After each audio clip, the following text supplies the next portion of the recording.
สวดตอนนี้กราบพระต้องการสามครั้งกราบพุทโธ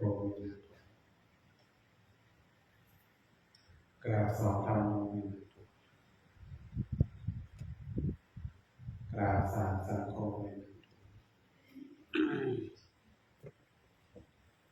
เดินตามห้างกันเลยเอกสารเดียวนะโมตัสสะภะคะวะโตอะระหะโตสัมมาสัมพุทธัสสะนะโมตัสสะภะคะวะโตอะระหะโต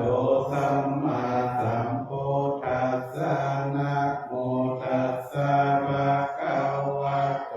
อะระหะโตสัมมาสัมพุทธัสสะจักโยโนปันเตหัจจ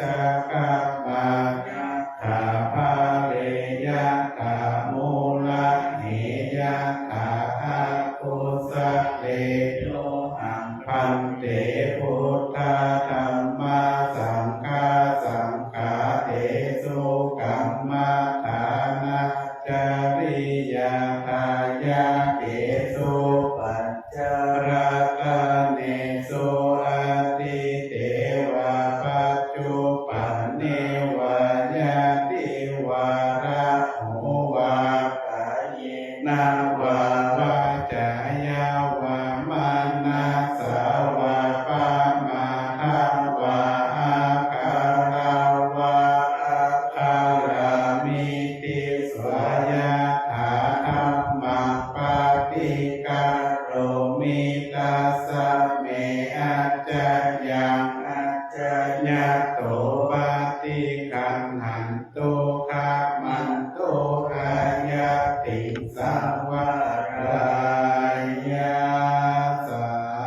ธุโอกาสะพระเดชพระแก้วเจ้าห้าจำพวกมีวาระองค์สาลีสัพพัญโยพระพุทธเจ้าเป็นเก้าเป็นปาตาตนนะรงอานันตาที่คุณกานานาที่คุณจุพระองค์ก็จุงจะมาเป็นที่จำที่พึงแก่ผู้กาอันปาเสดแต่ดีหลีบัดนี้ผู้กามีดอกไม้ทูปเทียนมาตั้งไว้เป็นโกฏาและแบ่งไว้เป็นสองปาฐมาโกฏาถวายบูชายังศีลาธิคุณปัญญาธิคุณวิริยะธิคุณแห่งพระแก้วเจ้าห้าจำพวกขอจุงเป็นปาราโมปากาตุอุปาณิสัยปัจจัยเพื่อได้ยังโลกุตตรสัมปติสุขคือมาคาภาลานิพพานเจ้าแต่ดีหลีดุติยาโกฏาถวายบูชาแล้วรวดขอสุมาหล่อนผู้กาได้ปามาทาคาราวาในพระแก้วเจ้าห้าจำพวกลำตาวันตั้งสาอิริยาบถตั้งสี่ด้วยกาวาอิริยาปาทาอันใด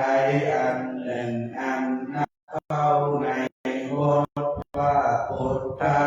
นาอายะเกสุอาการาโวนั้นก็หูว่าเป็นโตแต่ดีหลีขอพระแก้วเจ้าห้าจำพวกโปรดคุณนาปฏิคาหาหับเอาเครื่องบูชาอันวิเศษอันนี้แล้วถูกขอบบาวานากรรมกาตำโตแห่งโภการังงับกับหายอย่ามีนิวารานาทำกรรมอันแก่กาอันจะห้ามเสียยังสักกาโมกาหนตาเมื่อ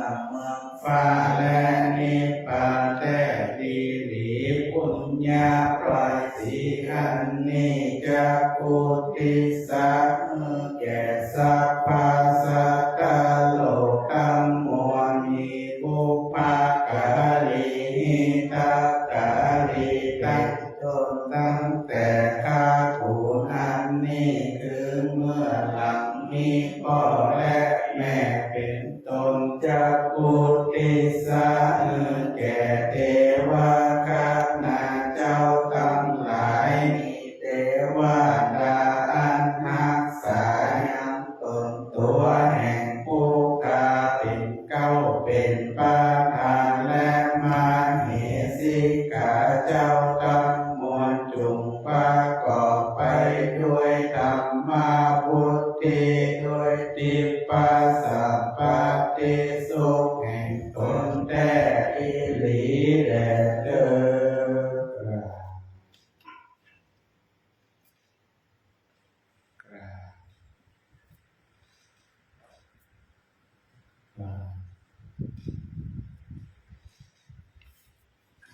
นั่นเอง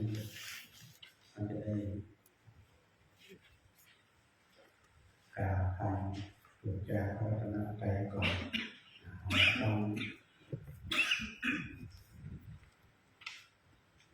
ต้องแปลนะวันนี้เป็นสวดบาลีเนาะสวดเฉพาะบาลีโยโสภะคะวะอะระหังสัมมาสัมพุทโธสวากขาโตเยนะภะคะวะตาธัมโมสุปฏิปันโนยัสสะภะคะวะโตสาวกสังโฆธัมมายังภะคะวันตังสัทธัมมังสัสสังฆังอิเม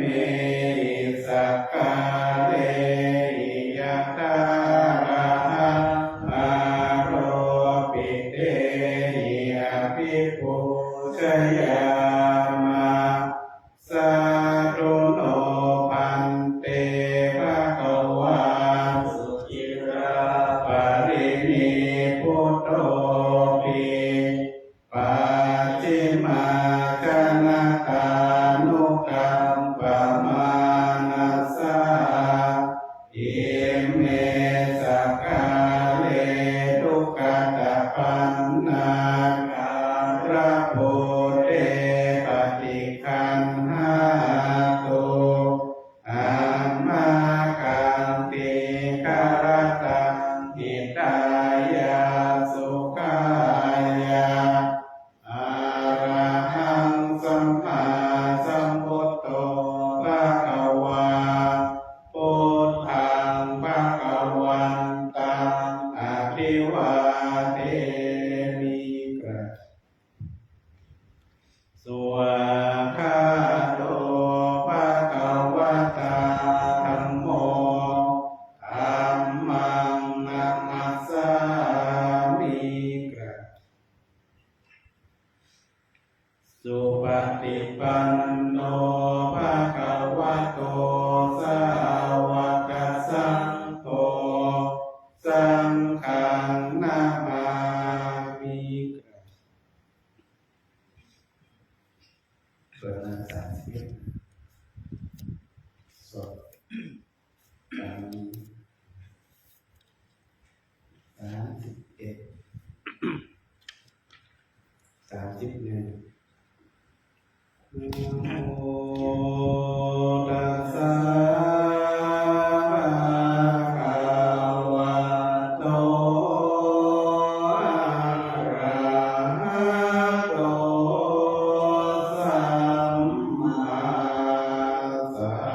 มพุทธัสสะนะโมตัสสะภะคะ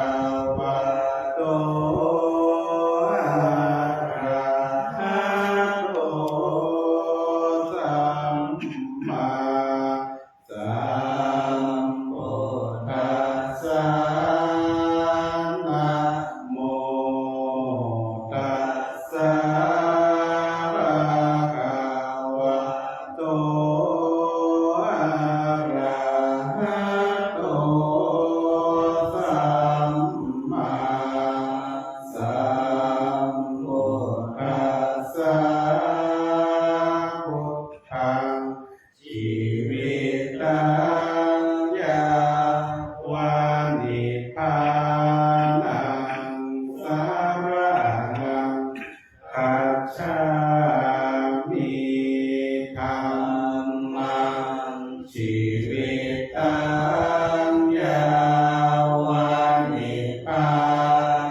ตั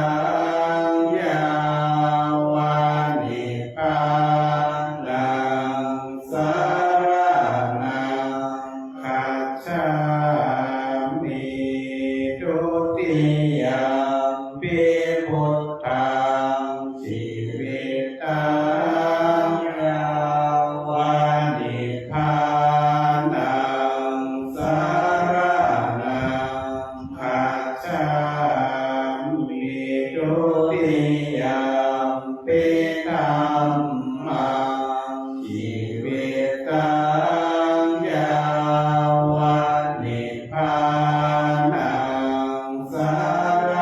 ณังคัจฉามิทุติยมปิสังฆังชีวิตังยาวานิพพานังสรณังคัจฉามิตติยมปิพุทธังชีวิตังยาวานิพพานังสรณังคัจฉามิตติยมปิธัมมังชีวิตังยาวานิพพานังสรณังคัจฉามิตติยมปิสังฆังชีวิตังยาวานิพพานังสรณังคัจฉามิปัญจขันธารูปังขันโตอนิจโจกายเทนะทุกโขกายเทนะอนัตตาสารกาเทนะเวระเรนะมาธัมโมอนิจจังวัฏฏานิพพานังสุขังวัฏฏานิพพานังสารังวัฏฏานิพพานังนิพพานังปรมังสุขังเวทนาขันโธอนิจโจกายเทนะทุกโขกายเทนะอนัตตาสารกาเทนะเวระเรนะมาธัมโมอนิจจังวัฏฏานิพพานังสุขังวัฏฏานิพพานังสารังวัฏฏานิพพานังนิพพานังปรมังสุขังสัญญาขันโธอนิจโจกายเทนะทุกโขกายเทนะอนัตตาสารกาเทนะเวระเรนะมา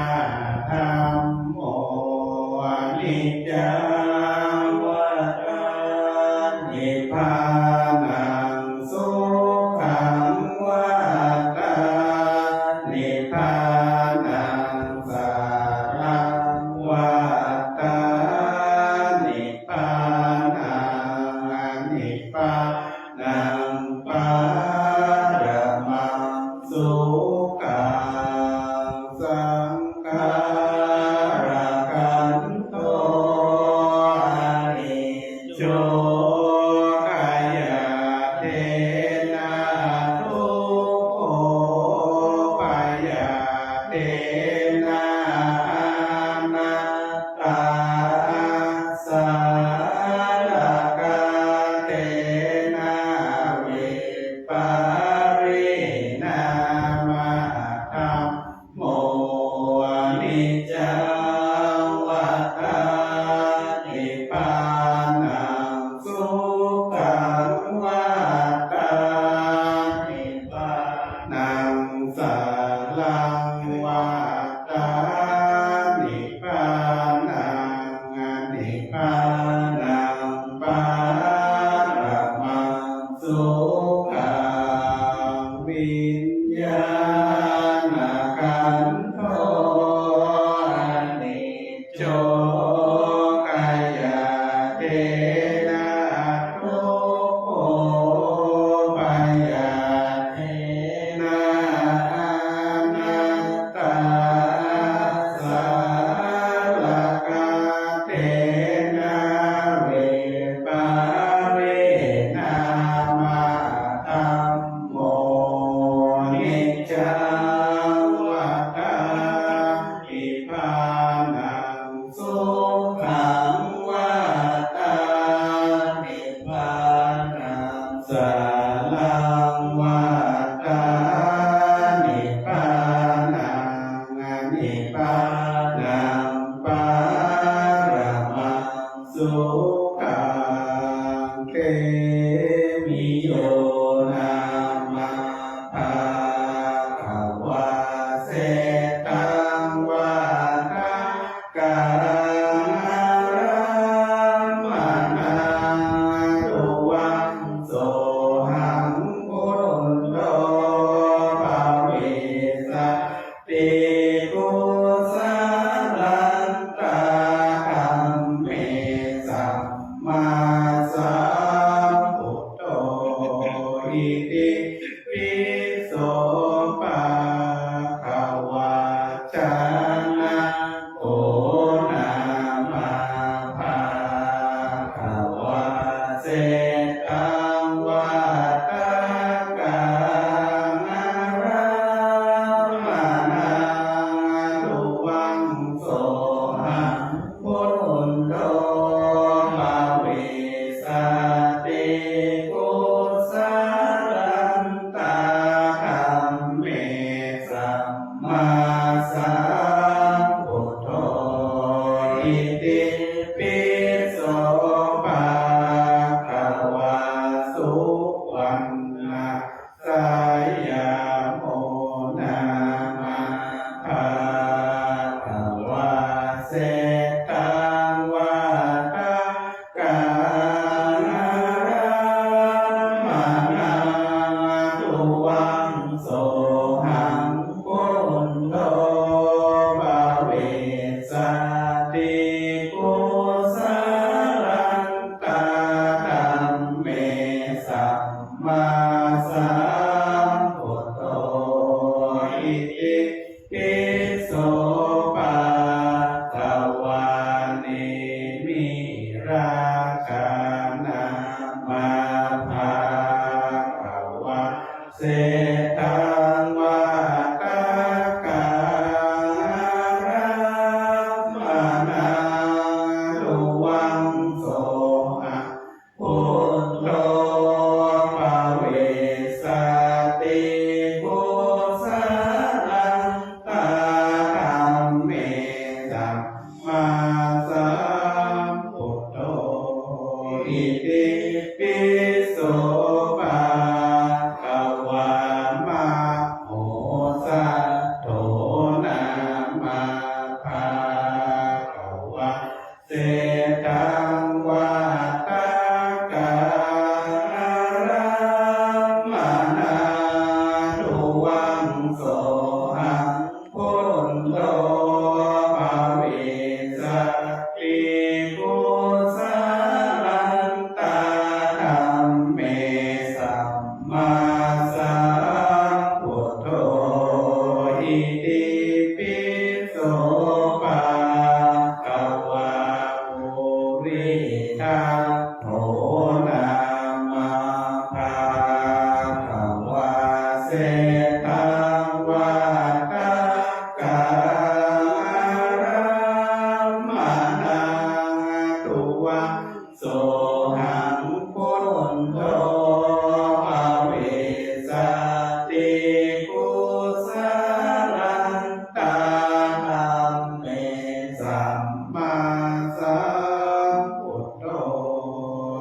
ติปิโสภะคะวะสันทาคุมาโรนามาภาคะวะเสตังวะตาการะมานานุวังโสหังพุทโธภเวสัตติปุสสาลันตาธัมเมสัมมาสัมพุทโธอิติปิโสภะคะวะนะระโทนามาภาคะวะเสตังวะตาการะมานานุวังโสหังพุทโธภเวสัตติปุสสาลันตาธัมเมสัมมาสัมพุทโธอิติปิโสภะคะวะวิตุโรนามาภาคะวะเสตังวะตาการะมานานุวังโสหังพุทโธภเวสัตติปุสสาลันตาธัมเมสัมมาสัมพุทโธอิติปิโสภะคะวะเวสันตาโรนามาภาคะวะเสตังวะตาการะมานานุวังโสหังพุทโธภเวสัตติปุสสาลันตาธัมเมสัมมาสัมพุทโธอิติปิโสภะคะวะสิทธัตโถนามาภาคะวะเสตังวะตาการะมานานุวังโสหังพุทโธภเวสัตติปุสสาลันตาธัมเมสัมมาสัมพุทโธอิติปิโสภะคะวะทานาปารามิสัมปันโนทานาอุปปารามิสัมปันโนทานาภารามาภาปารามิสัมปันโน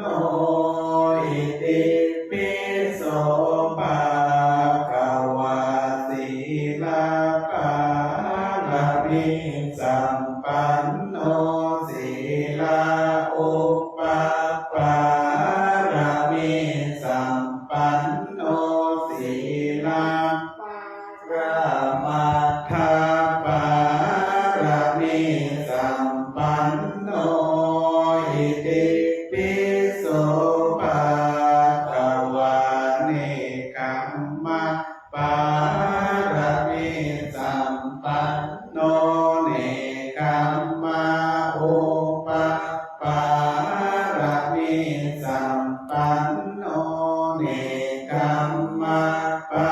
รามาทาปารามิสัมปันโนอิติปิโสภะคะวะปัญญาปารามิสัมปันโนปัญญาอุปปารามิสัมปันโนปัญญาปารามาทาปารามิสัมปันโนอิติปิโสภะคะวะวิริยะปารามิสัมปันโนวิ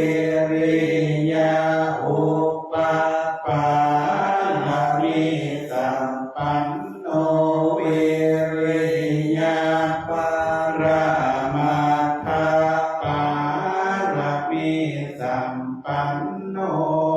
อิติปิโสภะคะวะขันติปารมิสัมปันโนขันติอุปปารมิสัมปันโนขันติปารมัตถปารมิสัมปันโนอิติปิโสภะคะวะสัจจะปารมิสัมปันโนสัจจะอุปปารมิสัมปันโนสัจจะปรมัตถปารมิสัมปันโนอิติปิโส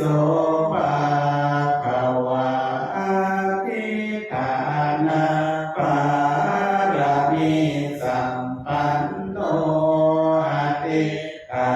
นะอุปปารมิสัมปันโนอธิฐา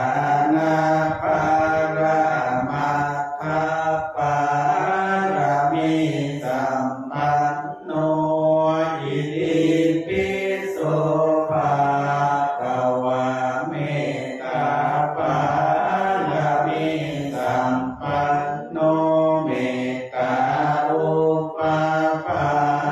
รมิสัมปันโนเมตตาปรมัตถปารมิสัมปันโนอิติปิโสภะคะวะอุเบกขาปารมิสัมปันโนอุเบกขาอุปปารมิสัมปันโนอุเบกขาปารมัตถปารมิสัมปันโนอิติปิโสภะคะวะทัสสะปารมิสัมปันโนทัสสะอุปปารมิสัมปันโนทัสสะปารมัตถปารมิสัมปันโนอิติปิโสภะคะวะสัมมาทิฏฐิปารมิสัมปันโนอิติปิโสภะคะวะปัญจมหาปาริจจารณปารมิสัมปันโนอิติปิโสภะคะวะทานาปาริจจารณปารมิสัมปันโนอิติปิโสภะคะวะอังคาปาริจจารณปารมิสัมปันโนอิติปิโสภะคะวะจิวิตาปาริจจารณปารมิสัมปันโนอิติปิโสภะคะวะพุทธปาริจจารณปารมิสัมปันโนอิติปิโสภะคะวะทาราปาริจจารณปารมิสัมปันโนอิติปิโสภะคะวะพุทโธพุทโธอนันตาริคุณโนวัจจัสโสภะคะวะอิติปิพุทธา35เรื่องคาถาของการเผยสิทธิตัวคาถาของบาทบุรพารัสมิงระพุท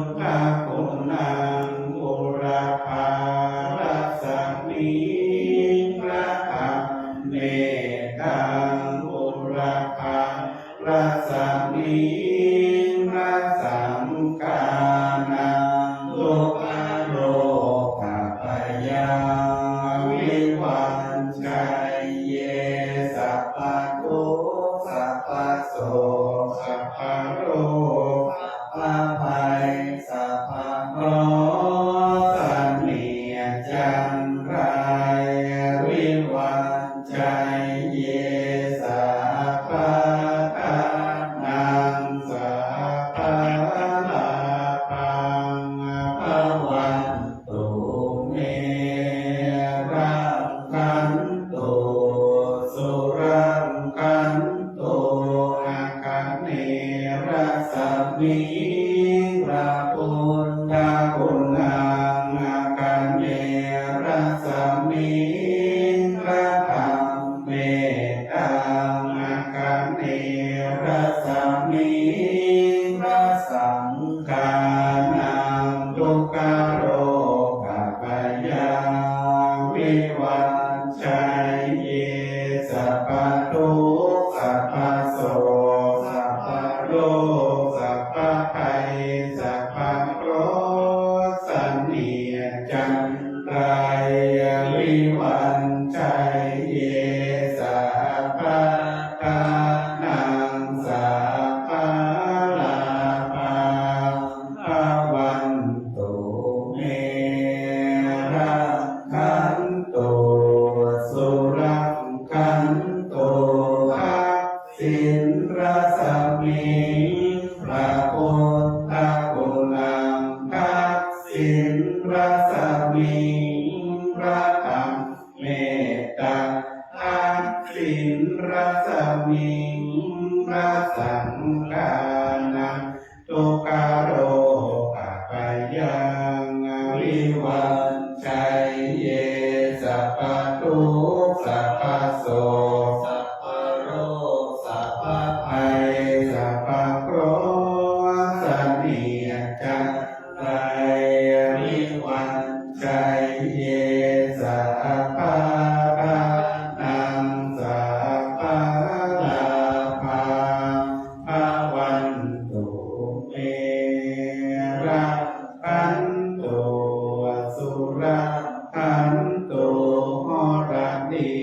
รัสมิพระพุทธคุณังโหราติรัสมิพระธรรมเมตตังโหราติรัสมิพระสังฆานังทุกขโรกัปปยังวิวัชชัยเยสัพพะทุกข์สัพพะโสกสัพพะโรคสัพพะภัยสัพพะโรคสันเนียจันไรวิวัชชัยเยสัพพะทานังสัพพะลาภังภวันตุเมรังคันตุสุรังคันตุปัจฉิมรัสมิพระพุทธคุณังปัจฉิมรัสมิพระธรรมเมตตังปัจฉิมรัสมิพระสังฆานังทุกขโรกัปปยังวิวัชชัยเยสัพพะทุกข์สัพพะโสกสัพพะโรคสัพพะภัยสัพพะโรคสันเนียจันไรวิวัชชัยเยสัพพะทานังสัพพะลาภังภวันตุ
จันไรวิวัชชัยเยสัพพะทานังสัพพะลาภังละวันตุเมรังคันตุสุรังคันตุกาลสมิงพระพุทธคุณังกาลสมิงพระธรรมเมตตาอากาลสมิงพระสังฆานังทุกขโลกขัยยังวิวัชชัยเยสัพพะทุกข์สัพพะโศกสัพพะโรคสัพพะภัยสัพพะเคราะห์เสนียดจันไรวิวัชชัยเยสัพพะทานังสัพพะลาภังละวันตุเมระคันตุสุรังคันตุปัทวีรสมิงพระพุทธคุณังปัทวีรสมิงพระธรรมเมตตาปัทวีรสมิงพระสังฆานังทุกขโลกภัยยังวิวัชชัยเยสัพพะทุกข์สัพพะโศกสัพพะโรคสัพพะภัยสัพพะเคราะห์เสนียดจันไรวิวัชชัยเยสัพพะทานังสัพพะลาภังภวันตุเมรังคันตุสุรังคันตุอิมัสสมิมงคลจักรวาลทั้งแปดทิศประสิทธิจงมาเป็นกำแพงแก้วทั้งเจ็ดชั้นมาป้องกันห้อมล้อมรอบรอบตัวอนัตตาราชเสมานาเกเตสมันตาสัตโยชนะสัตตสหัสสานิพุทธาจารปริเกเตระคันตุสุรังคันตุอิมัสสมิมงคลจักรวาลทิประสิทธิจงมาเป็นกำแพงแก้วทั้งเจ็ดชั้นมาป้องกันห้อมล้อมรอบขอบตัวอนัตตาราชเสมานาเขเตสมันตาสัตโยชนะสัตตสหัสสานิธัมมาจารปริเกเตรังคันตุสุรังคันตุอิมัสสมิมงคลจักรวาลทั้งแปดทิศประสิทธิจงมาเป็นกำแพงแก้วทั้งเจ็ดชั้นมาป้องกันห้อมล้อมรอบขอบตัวอนัตตาราชเสมานาเขเตสมันตาสัตโยชนะสัตตสหัสสานิปัจเจกพุทธาจารปริเกเตรังคันตุสุรังคันตุอิมัสสมิมงคลจักรวาลทั้งแปดทิศประสิทธิจงมาเป็นกำแพงแก้วทั้งเจ็ดชั้นมาป้องกันห้อมล้อมรอบขอบตัวอนัตตาราชเสมานาเขเตสมันตาสัตโยชนะ สังฆาจารปริเกเตรังคันตุสุรังคันตุต่อไปจะได้อธิษฐานนั่งสมาธิสาธุสาธุโอกัสสะ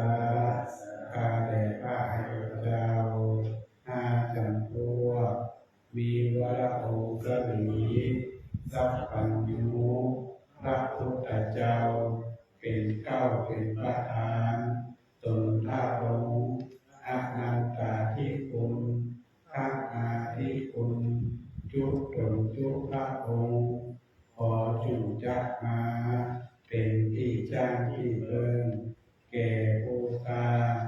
อันประเสริฐแต่ดีนี้บัดนี้ผู้ข้าทั้งหลายจักภาวนายังพุทธคุณเจ้าสมาธิเจ้า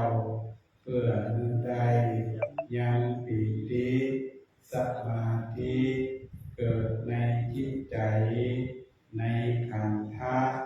สันตระตนตัวแห่งผู้กาอันนำโดยอิริยาปัฏฐะอันนี้ผู้ข้าทั้งหลายจักภาวนาตามวัดปฏิบัติแห่งอริยสัพพุริสเจ้าทั้งหลายอันปฏิบัติเข้าสู่นิพพานด้วยนมัสการขอจงปันพุทธิสวัสดีแก่ผู้ข้าทั้งหลายด้วยดีแด่เถิดสาธุเมื่อพอทับซ้อนของจุดกันจิตตัวตรงดำรงสติมั่นหลับตางับปากสำรวมกายสำรวมวาจาเพื่อทำจิตใจของเรามีสงบเอาจิตเรียวความรู้สึกของเราทันใดขณะพุทโธก็เอาไว้ในตาโยจมูกหายใจเข้าพุทหายใจออกโธพุทโธพุ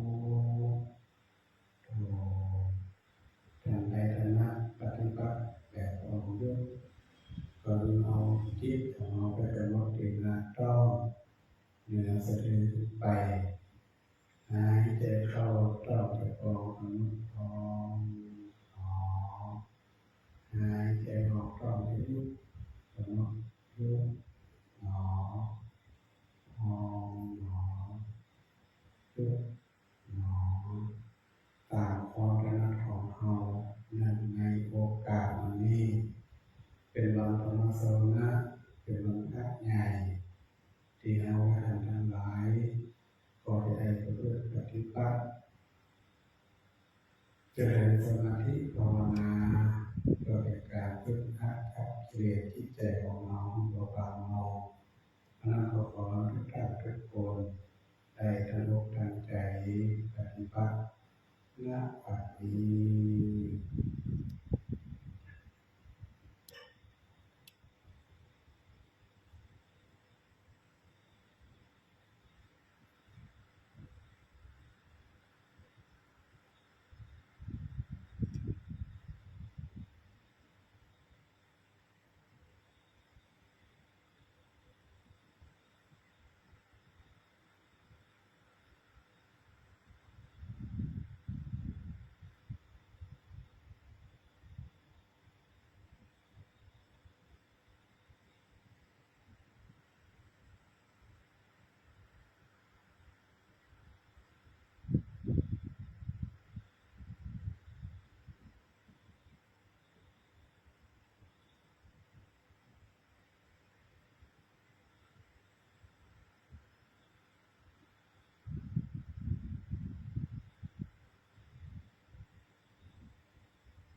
สมควรแก่เวลาก็ได้สมาธิขึ้นจะได้ที่ทางออกสาธุสาธุโอกาสาอาแก่พระแก้วเจ้าบัดนี้บูชาได้นั่งภาวนาเป็นเวลาประมาณต่อนี้แล้วจะขอปรุงวางยังพุทธคุณสมาธิเจ้าไว้เหนือกระหม่อมเจ้าหัวแห่งผู้ฆ่าทั้งหลายเต่านี้ก่อนแลสาธุแด่ตาเมืองเด้อมา66อิมังกานากัมมันนิปานาปัจจโยทุโนนิจังมิมังสีลากัมมันนิปานาปัจจโยทุโนนิจังมิมังภาวัตนากัมมันนิปานาปัจจ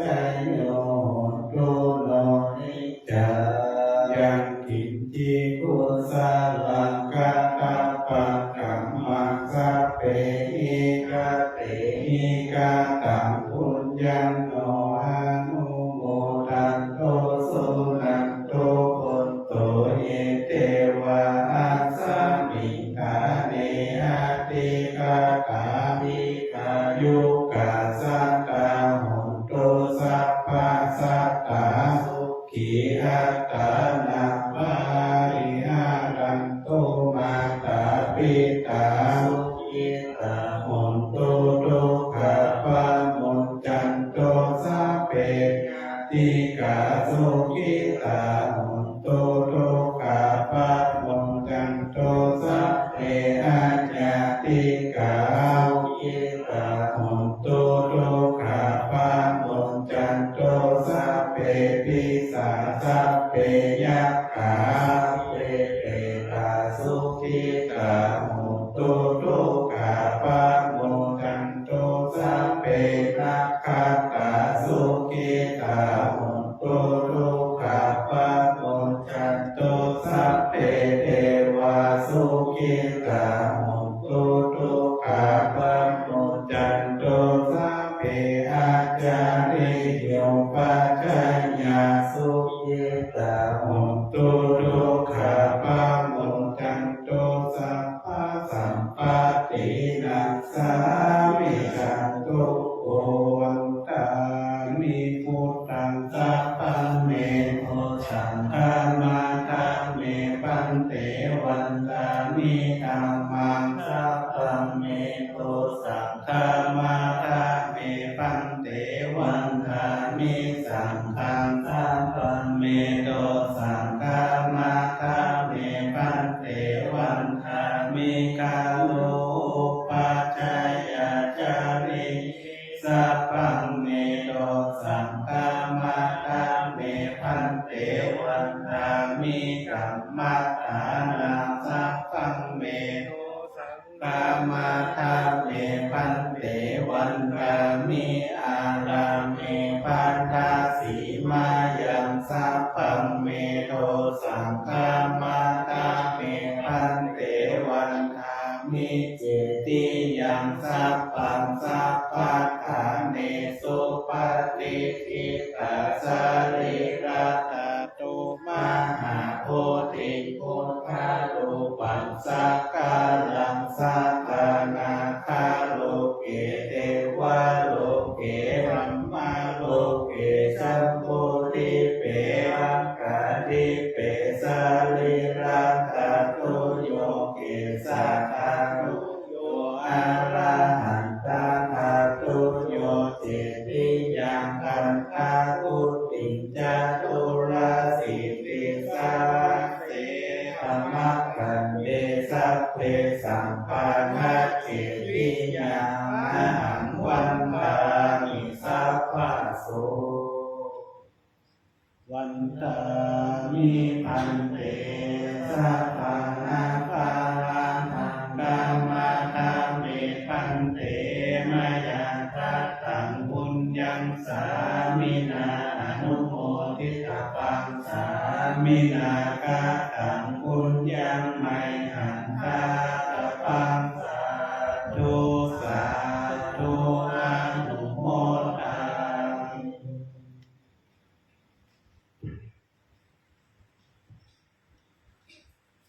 ไหว้พระกันเด้ออะระหังสัมมา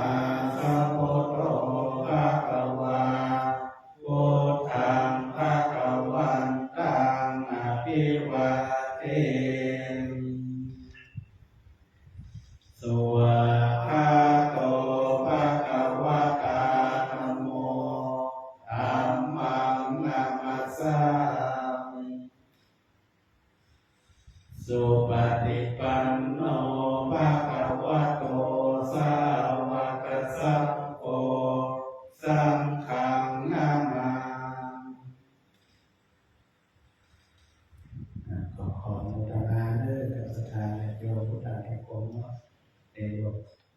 ท่านมาสวดมนต์ต่อมาในวันนี้ขอให้บุญกุศลหาคุณงามความดีที่เราได้มาสมาธิก็ดีแล้วสวดมนต์ก็ดีจงปกปักรักษาทุกท่านอยู่ดีมีสุขให้มาขอเงี้ยจุดดีมีใจกับทุกท่านทุกคนเด้อ